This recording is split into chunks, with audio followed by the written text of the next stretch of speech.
Hi friends, ఈ వారం మన కథ నందనవనం సీరియల్లోని 14వ భాగం. రచయిత్రి గోగినేని మణి, చదువుతున్నవారు రాధికా గోగినేని. మరి 14వ భాగంలోకి వెళ్లే ముందు ఇప్పటిదాకా జరిగిన కథ ఏమిటో ఒకసారి చూద్దామా? శ్రీవల్లి కొడుకు రామం పట్నంలో తను ఇష్టపడుతున్న నందుతో కలిసి హుషారుగా పనులు చక్కబెడుతున్నాడని తెలిసి సంతోషిస్తుంది శ్రీవల్లి. నందు శ్రీవల్లితో మాట్లాడుతూ శ్రీవల్లి సుబ్బయ్య గారి ప్రేమ కథ వినాలని ఉంది అని అంటుంది. తర్వాత చెప్తానని దాటవేస్తుంది శ్రీవల్లి. అయితే తర్వాత శ్రీవల్లి సుబ్బయ్య గారు తమ పాత జ్ఞాపకాలను సరదాగా ముచ్చటించుకుంటారు. పెద్దింటికి చెందిన సుబ్బయ్య గారు శ్రీవల్లి తెలివితేటలు, చొరవకు ముచ్చటపడి అభిమానం చూపిస్తారు. ఆయనంటే లోపల ఇష్టమున్నా పైకి మాత్రం బింకం నటిస్తుంది శ్రీవల్లి. ఆ తర్వాత ఏం జరిగిందో 14వ భాగంలో వినండి. విన్నారుగా, ఇక కథలోకి వెళ్దామా? నందనవనం సీరియల్లోని 14వ భాగం. అదేమిటో ఆ వయసులో నాకు అహం కొంచెం ఎక్కువే ఉండేదని నేను గుర్తించగలిగాను. బహుశా చాలామంది నా అందచందాలకు, తెలివితేటలకు దాసోహం అయిపోయినట్లు వెంటబడుతూ ప్రేమ కోసం వేధిస్తూ ఉండటం వలన నాలో అలాంటి భావం ఏర్పడి స్థిరపడిపోయిందన్నమాట. మిమ్మల్ని మా ఇంటికి రమ్మనమని పిలవకుండా మా ఇంటిని మాత్రమే దూరం నుండి చూపించానా? మీరు మీ ఇంటికి రమ్మని పిలిచిన రోజు మాత్రం సందేహించకుండా వెంటనే తల ఊపేశాను. మీరు నగరాల్లో ఉంటున్నవాళ్ళు కదా, తమ అబ్బాయి స్నేహితురాలంటూ ఎవరిని తీసుకువచ్చినా అపోహపడకుండా ఆదరంగానే పలకరిస్తారని అర్థం చేసుకోగలిగా. మా ఇంట్లో పరిస్థితులు మాత్రం పూర్తిగా వేరే. నా ఉద్యోగం కోసం అక్కడికి వచ్చి ఉంటున్నా ఆచార వ్యవహారాల్లో మా నాన్నగారు ఏమాత్రం మార్పును సహించరు. మిమ్మల్ని వెంటబెట్టుకు వెళ్తే అప్పటికి అంటీ ముట్టనట్టు ఉండి మర్యాద చూపించినా తర్వాత నన్ను అనుమానంగా చూస్తూ 1,00,000 ప్రశ్నలతో విసిగిస్తారని నాకు తెలుసు. అందుకే ఆ భయంతోనే మీరెప్పుడు మీ కారులో లిఫ్ట్ ఇచ్చినా మా వీధి మొదట్లోనే దిగిపోయేదాన్ని. మీ ఇంటి ముందు మీరు కారు ఆపినప్పుడు నిజంగా రాజప్రాసాదంలా ఉన్న ఇంటిని చూడగానే మతిపోయి నేను అప్రయత్నంగా ఇదా అనేశాను. ఏమిటోనండి, మన ఇష్టానికి అభిరుచులకి వ్యతిరేకంగా చాలా జరిగిపోతుంటాయి. తప్పని పరిస్థితులకి తలవంచాల్సి వస్తుంది. చక్కగా చిన్న ఇంట్లో ఒద్దిగ్గా ఉండాలనే మా కోరిక తీరలేదు. మా నాన్న స్నేహితులు అందరూ కలిసి ఇది కొనిపించారు అంటూ నసిగాను. పెద్ద ఇంట్లో ఉండటం నేరం అన్నట్లుగా, ఏదో తప్పు జరిగిపోయినట్లు నీకు అలాంటి సంజాయిషి ఇచ్చుకున్నాను అన్నాడాయన నవ్వుతూ.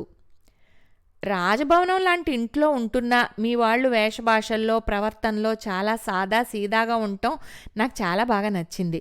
మీ నాన్నగారే స్వయంగా కొన్ని పనులు చేస్తుండటం గమనించి ఇంకా విస్తుపోయాను. తర్వాత దర్జాగా మంచి దుస్తుల్లో ఉన్న పనివాళ్ళని చూసి మరీ ఆశ్చర్యపోయా.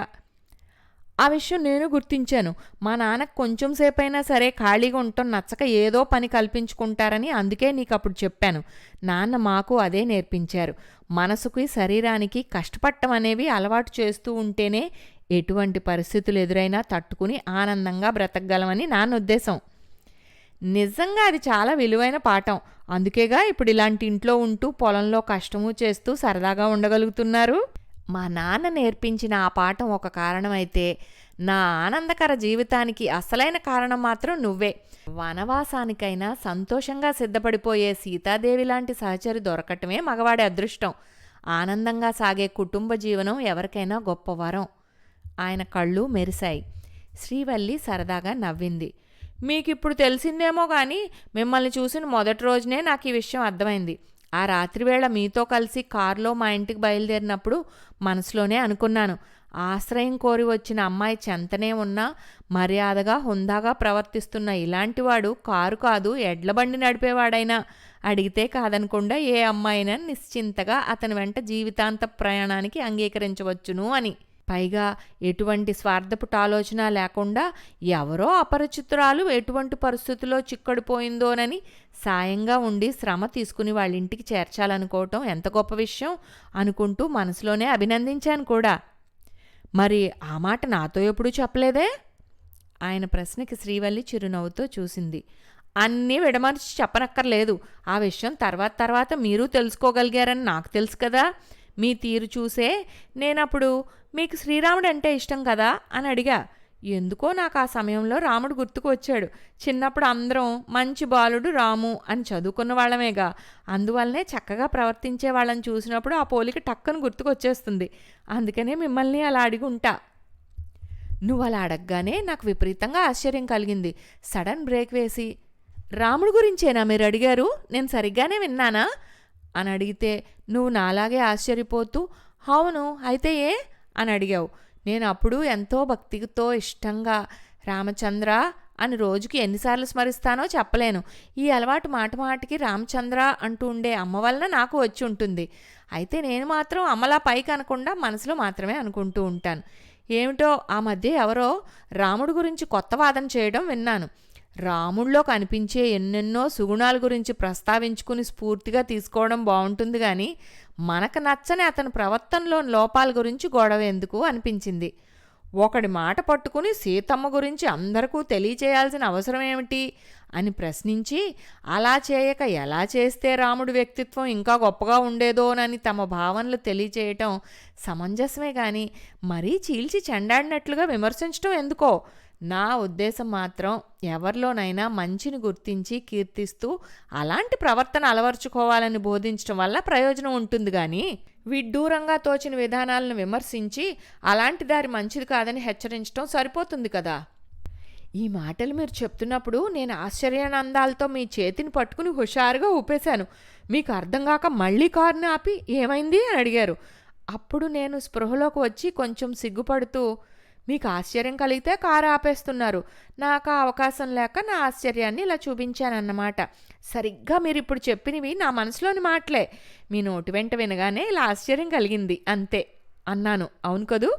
నేను చెప్పిన దారిలో తీసుకొచ్చారు, ఆ వీధి దగ్గర కారు దిగి చాలా సాయం చేశారు అని థ్యాంక్స్ చెప్పినట్లు 2 చేతులు జోడించి నమస్కరించేసరికి, మీ చేతులను అలా చూపించకండి అంటూ రివ్వును వెనుతిరిగి వెళ్ళిపోయారెందుకో నాకు అర్థం కాలేదు.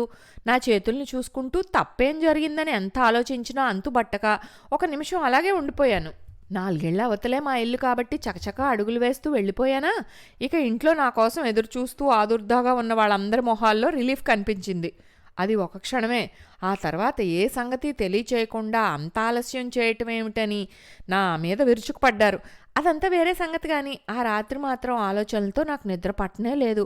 అదే విషయాన్ని కొంచెం పరిచయం కలిగిందనుకున్నాక మిమ్మల్ని అడిగాను కదా, అప్పుడు నేను సంకోచించకుండా మనసులోని మాటని చెప్పేశాను. కారులో వస్తున్నప్పుడు డ్రైవ్ చేస్తూనే అప్పుడప్పుడు తల తిప్పి మీ వైపు చూస్తూ ఉంటే మీ అందమైన చేతుల్ని చూసి ఒక్కసారి మెల్లగా తాకుదామా అనే కోరిక నన్ను బాగా కలవరపెట్టేసింది. అసలే మీరు నన్నేమో మంచి బాలుడు కేటగిరీలో వేసేశారు, అలాంటి పని చేయడం ఏమిటని నన్ను నేను నిగ్రహించుకోగలిగా. ఇదంతా చెప్పేసి చివరగా, చూడండి మనసులో ఇలాంటి ఆలోచనలు పెట్టుకుని పైకి మాత్రం పెద్ద మనిషిగా ఎలా నటించగలిగానో అన్నా. మీకు కొంచెమైనా కోపం వస్తుందనుకున్న నా అంచనా తప్పింది. పకపకమని నవ్వేసి, నిగ్రహం పాటించటం మర్యాదస్తుల లక్షణం. మనసులో వెర్రిమొర్రి ఆలోచనలు వచ్చినప్పుడు మందలించుకోవటము మంచివాళ్ళ లక్షణమే. మీకు నిజాయితీగా ఉంది కాబట్టి నిష్కల్మషంగా చెప్పేయగలిగారు. కొందరు తప్పు చేశామని తెలిసినా అది ఒప్పుకోవటానికి ఇష్టపడక ఏదో విధంగా సమర్థించుకోవాలనే చూస్తారు. మీలో నిగ్రహమే కాదు నిజాయితీ కూడా ఉంది. ఈ మాటల్ని నేనప్పుడు మీతో మనస్ఫూర్తిగానే చెప్పానుగా. అవును, నన్ను మెచ్చుకుంటున్నట్లుగా చెప్పిన ఆ ఒక్క మాటకే 1 గెంతులోనే అంబరాన్ని అందుకోగలిగినంత సంబరం కలిగింది. మీ దగ్గర మంచి మార్కుల్ని సంపాదించగలిగానన్న ఆనందం, ఇంకోసారి మీ నాన్నగారి దగ్గర ఇలాంటి ప్రశంసాపత్రాన్నే అందుకోగలిగాను. అది నాకు గుర్తుంది. ఆ రోజు మీరు మా ఇంటికి చెప్పా పెట్టకుండా వచ్చేశారు. గుమ్మం దగ్గరే ఎదురైన మా నాన్నగారు, ఎవరు కావాలి, ఏం పని మీద వచ్చారు లాంటివన్నీ ముగించి, మీ ఆఫీస్లోనే పనిచేసే అబ్బాయట, ఏదో సమాచారం కావాలని నీకోసం వచ్చాడట అనే కబురు అందించారు. అమ్మ నేను హడావిడిగా టిఫిన్ ఏర్పాట్లలో పడితే మా నాన్నగారు మీతో బాతాకాని వేసుకున్నారు. మా నాన్నకి అప్పుడప్పుడు అమ్మతో సంస్కృతంలో మాట్లాడే సరదా ఉంది. అమ్మకి కొంచెం నేర్పించారు. ఆ సమయంలో ఏదో పద్యంలో వాక్యం చెప్పారు కదూ, గుర్తుకొచ్చింది. శివుడు నీకు ఇద్దరెందుకు, పార్వతీ చాలును, గంగను విడువుమా అని శ్రీనాథుడో మరెవరో అర్థించటం దాని అర్థం. మా అమ్మ, ఏమిటి పిలిచారా అంటూ లోపల నుండి నాన్నగారి దగ్గరకు వచ్చి అడిగితే, ఏం లేదు, 1 గ్లాస్తో మంచినీళ్ళు తెచ్చివ్వండి, అదే అడుగుతున్నారనుకుంటా అని మీరు చెప్పగానే మా నాన్న ఆశ్చర్యంతో ఉబ్బి తబ్బిబ్బైపోయి మీ విజ్ఞానానికి భాషా పరిజ్ఞానానికి మురిసి మెచ్చేసుకున్నారు. అవునా? మీ ఇంట్లో వాళ్ళని పరిచయం చేసుకుందామని వస్తే నా పాండిత్యాన్ని ప్రదర్శించి అలాంటి ప్రశంసల్ని దక్కించుకోగలిగాను అంటూ ఆయన సరదాగా నవ్వాడు. ఆ తర్వాత మా నాన్న మిమ్మల్ని ఎంతగా మెచ్చేసుకున్నాడో, అసలు మిమ్మల్ని చూసి చూడగానే చాలా గొప్ప వ్యక్తిత్వం ఉన్నవాడని పసిగట్టేశారట. చూపుల్లోని చురుకుదనమే మీ తెలివితేటల్ని తెలియపరిచేస్తోందట. మాటల్లోని స్పష్టత, మర్యాద ఎంత ఎత్తుకి ఎదగగలరో వివరిస్తోందట. ఇలా రకరకాలుగా వర్ణించేశారు. ఆ తర్వాత మనమిద్దరం ఓ నిర్ణయానికి వచ్చి అనుమతి కోరినప్పుడు అభ్యంతరం చెప్తే ఈ మాటలన్నీ గుర్తు చేస్తే అప్పుడు కదా ఒప్పుకున్నారు అంటూ శ్రీవల్లి కిలకిలా నవ్వింది. ఇక ఈ రోజుకి ముచ్చట్ల ప్రోగ్రాంకి ముగింపు పలుకుదాం. ఇక తర్వాతవి ఆ సంగతులన్నీ చెప్పుకోవడం మొదలు పెడితే ఓ పట్టాను పూర్తి కావు అంటూ శ్రీవల్లి లేచి నిలబడింది. సరదాగా అవును కదూ సుబ్బుగారు అని అడిగింది. ఆయన చిన్నగా నవ్వి జీ హుజూర్ అబ్బరాల్ అమ్మాయి గారు అన్నాడు. అప్పుడప్పుడు హుషారు కలిగినప్పుడు అలా పిలుచుకోవటం అలవాటే ఇద్దరికి. తర్వాత ఆయన పిల్లలు అక్కడేవో ముచ్చట్లు పెట్టుకున్నారనుకుంటూ మనం ఇక్కడ మొదలు పెట్టాం అని లచ్చిందేవి ఓ చిన్న సందేహం. నందు అడిగిందని ఈ కబుర్లన్నీ చెప్తున్నావా అని అడిగాడు. శ్రీవల్లి మళ్ళీ నవ్వింది. వాళ్ళ సరదా సంగతులు వాళ్ళవి, మనవి మనవిను. ఒకరివి ఒకరు చెప్పుకోవడం ఎందుకు? ఎవరివి వాళ్ళకి విలువైనవి, తీనైనవి మనసులోనే దాచుకోవాలి. అప్పుడప్పుడు తలుచుకోవాలి కానీ అందరికీ చెప్పుకోవడం అనవసరం కదా. సినిమాలోనో ఏ కథలోనో ఎవరైనా పెద్దవాళ్ళు ముసిముసి నవ్వులు ఒలకబోస్తూ మా రోజుల్లో మేము అంటూ ముచ్చట్లు మొదలు పెట్టడం చూడటమే నాకు చాలా చిరాకు అనిపించేది. అలాంటిది నేనెందుకు చెప్తాను అంది. సందర్భాన్ని బట్టి పెద్దవాళ్ళు తమ అనుభవాలు పిల్లలకు చెప్పటం వాళ్ళ సమస్యల్ని సరిదిద్దుకోవడానికి ఉపయోగపడచ్చు అనే భావంతో చెప్తున్నారనుకోవచ్చు కదా. కొన్ని అనుభవాలు సమస్యలకి పరిష్కారాలుగా చెప్పుకోవడం బాగానే ఉంటుంది కానీ ఇలాంటి ప్రేమాయణాల ప్రసక్తే నాకు అనవసరం అనిపిస్తుంది అంటున్నా. నా ఇష్టం నాది కదా అంది శ్రీవల్లి. మనం ఇలా ఆ రోజులు కబుర్లను నెమరేసుకునేసరికి నాకు హుషారొచ్చేసి నీ చేయి పట్టుకుని షికార్కెళ్ళి రావాలనిపిస్తోంది. మరి నీకునా? లేదన్నట్లు తల ఊపిన శ్రీవల్లి అంది. నాకేం అలాంటి కోరికలు లేవు. పిల్లలు ఎదిగాక తల్లిదండ్రుల తపన తాపత్రయం అంతా వాళ్ల మీదే ఉంటుందనుకుంటా. వ్యక్తిగత సరదాలకు ప్రాముఖ్యత తగ్గిపోతుంది. పిల్లలకు మంచి భవిష్యత్తు ఏర్పరచాలన్నదే ప్రధానమైన కోరిక అవుతుంది. మన ముచ్చట్ల దశ ముగింపుకు రాబోతోంది. కొడుకు జంట జీవితం ఇక ప్రారంభం కానుంది. ఏ ఒడిదుడుకులు లేకుండా వాళ్ల సంసార జీవితం సవ్యంగా సాగిపోవాలన్న అభిలాషే మిగిలుంది. మొన్నటి వరకు రామం చదువు సంధ్యల గురించి ఆలోచనలు చేసేదానివి. ఆ తర్వాత ఎలాంటి కోడలు వస్తుందోనని ఆదుర్దా చూపించేదానివి. ఇప్పుడు అవన్నీ ఓ కొలిక్కి వచ్చేసాయిగా. ఇంకా నీకు ఈ ఆలోచనలు ఎందుకు? వాళ్ళ గురించి అంతా బాగానే ఉంటుందన్న ఆశాభావమే ముఖ్యమని నువ్వే అంటుంటావుగా. అవును, నిజమే. అందచందాలు గుణగణాలు అన్నీ ఉన్న అమ్మాయి మనవాడికి సరిజోడిగా దొరకటం నిజంగా వాడిది కాదు, మనదే అదృష్టం అనిపిస్తుంది అంది శ్రీవల్లి సంతృప్తి నిండిన గొంతుతో సంతోషంగా.